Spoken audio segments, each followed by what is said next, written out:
ओम श्री परमात्मा ने नमः। मैं प्रोफेसर हरिहृदय अवस्थी अपने पूज्य गुरु जी वेद मूर्ति तपोनिष्ठ पंडित भगवत शरण शुक्ल जी के साथ Awasthi Ayurveda anatomy yoga and spirituality channel पर आप सभी का लोलार्क षष्ठी पर हार्दिक स्वागत करता हूं।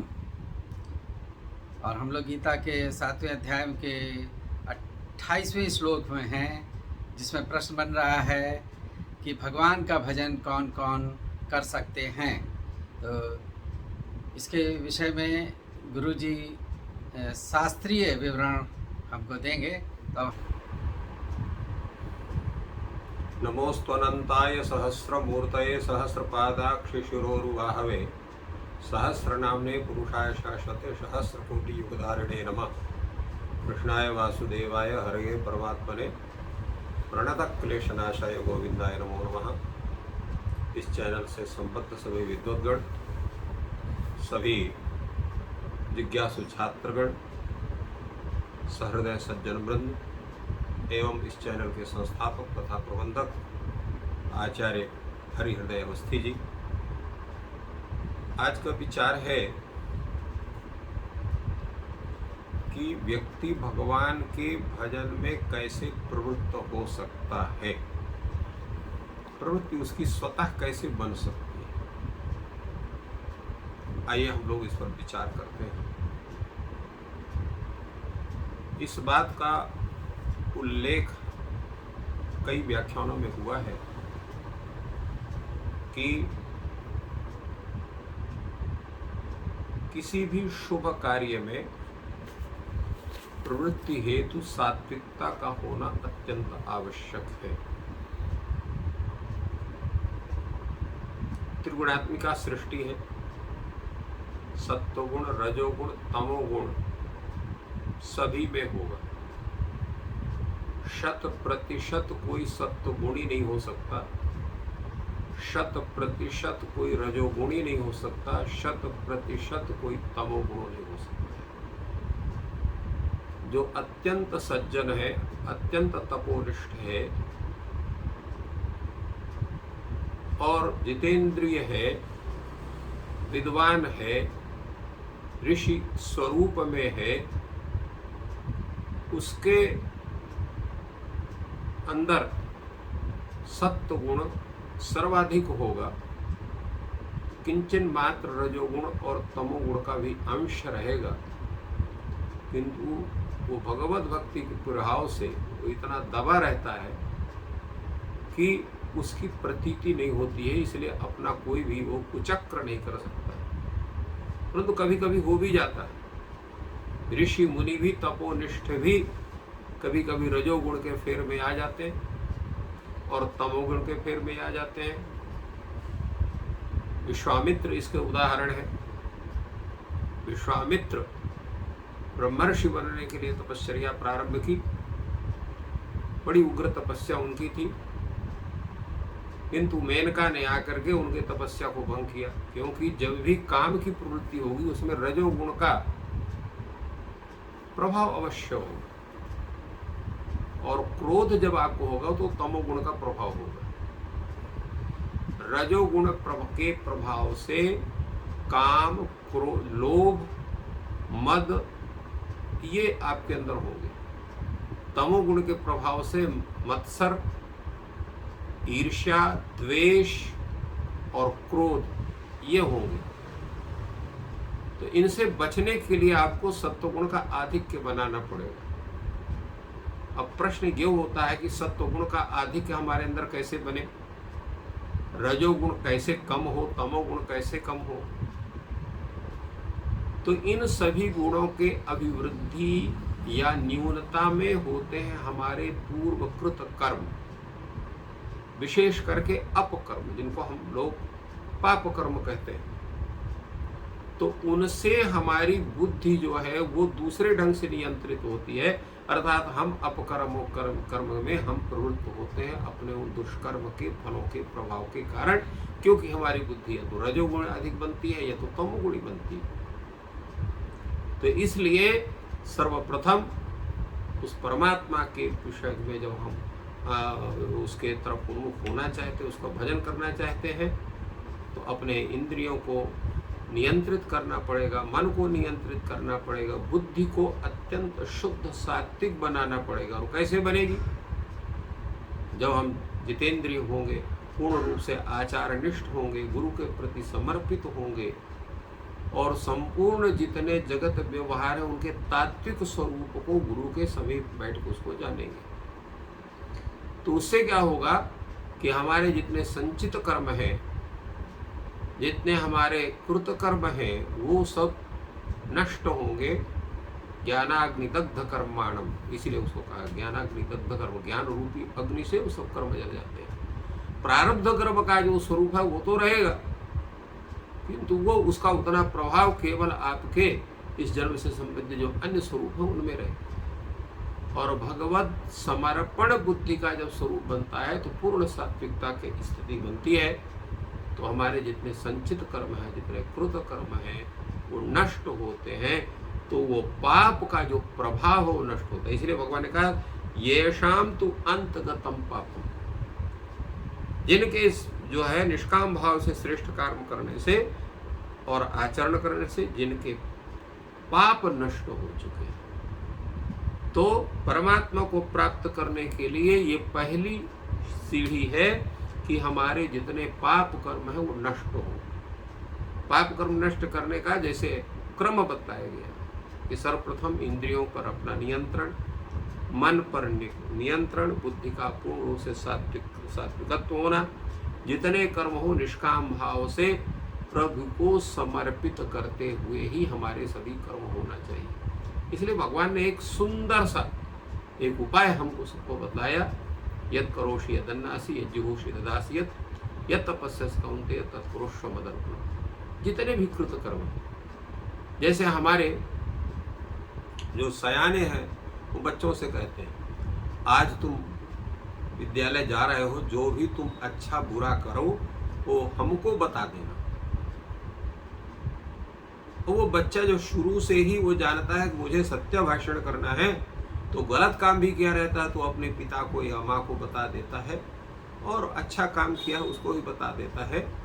तो वो माता पिता जो अत्यंत समझदार है, वो बच्चे को डांटते या उसको जो है बिगड़ते नहीं है, अभी तो बड़े प्यार से बताते हैं कि इस कर्म अपकर्म करने से तुम्हें क्या कष्ट होगा या क्यों नहीं करना चाहिए। वो पूरी बात बता करके उसके अंदर उसके प्रति एक ज्ञान धारा का समावेश करते हैं।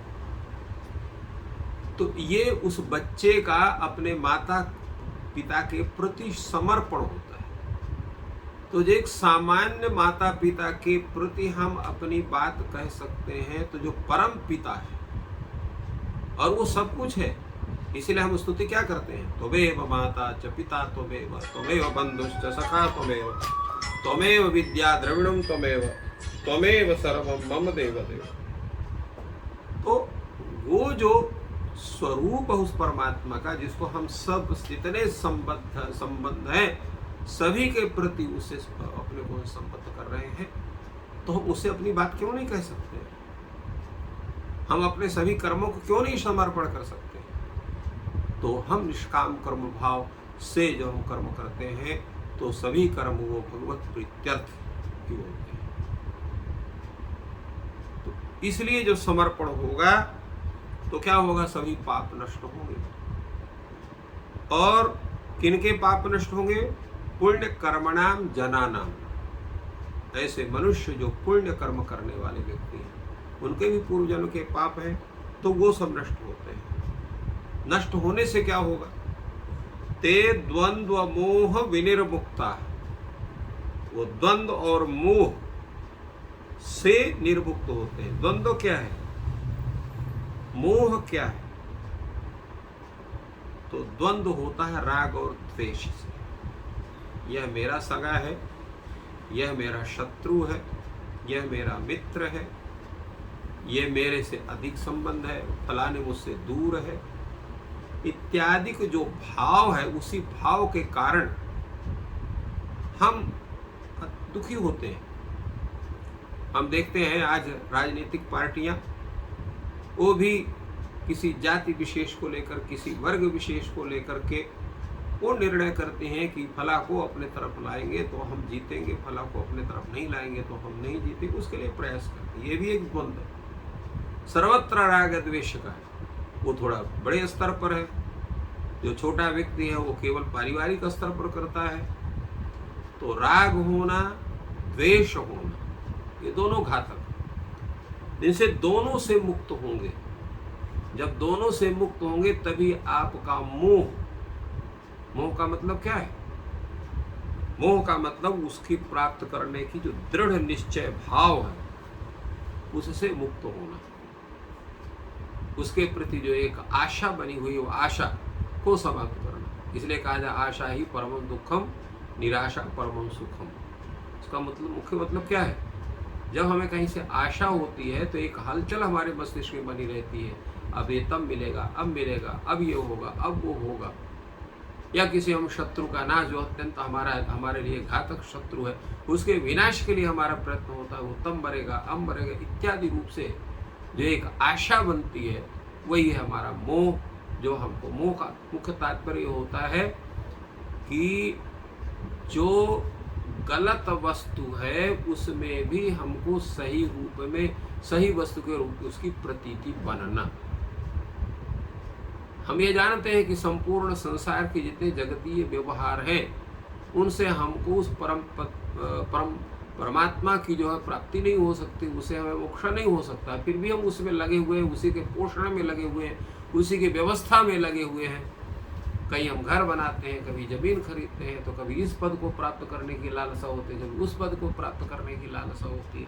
तो ये सब मोह का स्वरूप। इससे हम अपने को पृथक कैसे कर सकते हैं?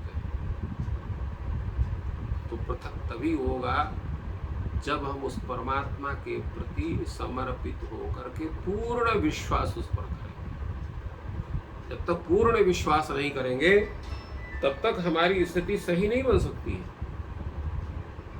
और उस पूर्ण विश्वास करने के लिए हमको वो जो चरण है, प्रथम चरण, द्वितीय चरण, तृतीय चरण, चतुर्थ चरण, उन चरणों को पार करना पड़ेगा, उस सीढ़ी को पार करना पड़ेगा। तब हम इस द्वंद्व मोह से विनिर्मुक्त होंगे। तब पूर्ण सात्विक का जो स्वरूप हमारे अंदर बनेगा वो शीघ्र उस परमात्मा के भजन के तरफ हमको प्रेरित करेगा। इसलिए भगवान ने कहा, ये शाम त्वंतगतम पापम जनानाम पुण्य कर्मणाम ते द्वंद्व मोह विनिर्मुक्ता भजन्ते मां दृढ़व्रताः। तो वो जो दृढ़ व्रती है, पूर्ण समर्पण जिनका उस परमात्मा के प्रति है, पूर्ण सात्विकता का जिनके अंदर उदय हो गया है, जिनके संपूर्ण कर्म भगवत प्रीत्यर्थ होते हैं, निष्काम भाव से होते हैं, तो ऐसे पाप रहित, पुण्यवान, द्वंद्व मोह विनिर्मुक्त उस परमात्मा के भजन के पूर्ण अधिकारी बनते हैं और वही भजन कर सकते हैं। इसलिए प्राय देखा जाता, बहुत से लोग कहते हैं हम तो पूजा करना चाहते हैं, भजन करना चाहते हैं, किंतु मन ही नहीं लगता है। मंदिर के पास से निकलेंगे, मंदिर में जा नहीं सकते हैं, देवता का दर्शन नहीं कर सकते हैं। क्यों? मन ही नहीं होता दर्शन करने का। क्यों नहीं होता मन आपका? आपके जो पाप हैं वो डरते हैं कि मंदिर में जाएगा, भजन करेगा तो हम नष्ट होंगे, इसलिए आपको जाने नहीं देना चाहते। रामायण में भी कहा, यही सर आवत अति कठिनाई, राम कृपा बिन आव न जाई। अच्छे कार्यों में संलग्नता चाह करके भी जल्दी नहीं बन पाती है, क्योंकि हमारे जो पाप कर्म है वो हमको हमारे अंदर अनिच्छा उत्पन्न करते हैं। वो अनिच्छा तभी समाप्त हो सकती है जब हम पूर्ण सात्विकता के स्वरूप को अपने अंदर स्थापित करने का प्रयास करके उसको स्थापित करें। इसलिए हमारा ये प्रयास होना चाहिए सभी का। शनै शनै उन जो अनेक प्रकार के ये द्वंद्व है, राग है, द्वेष है, अजितेंद्रिय स्वरूप है, सकाम कर्म की भावना का स्वरूप, उसको त्याग करके उस परम पिता परमात्मा के प्रति पूर्ण समर्पण भाव होकर के उसके भजन में हम तत्पर हो और तभी तत्परता हमारी हो। उसके लिए हमको दृढ़ संकल्प लेना पड़ेगा कि परमात्मा भगवान एव अस्माकं सर्वस्वं वर्तते। हाँ, श्री कृष्ण शरणम मम, ये भाव होना पड़ेगा। नारायण शरणम मम, जब ये भाव आपका बनेगा तो उस भजन में आपकी अवश्य प्रवृत्ति होगी। इसलिए भगवान ने कहा दृढ़ व्रता माम भजन्ते, जब तक दृढ़ निश्चय नहीं होगा तब तक भजन बन ही नहीं सकता, और नहीं है बनता है। इसलिए हम लोगों को भी उस परमात्मा के भजन की प्रवृत्ति, उनकी भक्ति प्राप्त करने के लिए उस योग्यता को हमें अवश्य धारण करना चाहिए। इसी का संदेश भगवान ने गीता में दिया और हम लोगों के कल्याण के लिए यह सुंदर मार्ग प्रशस्त किया।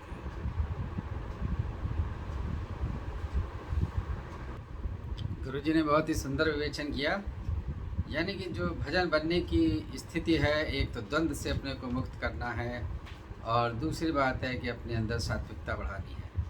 तो ये ज्ञान अगर आपको लाभप्रद लग रहा है तो जो नए जुड़े हैं वो कृपया चैनल को सब्सक्राइब करें और अपने मित्रों के साथ ही वीडियो को शेयर करें और लाइक करें, जिससे कि ये ज्ञान सब तक पहुँचे।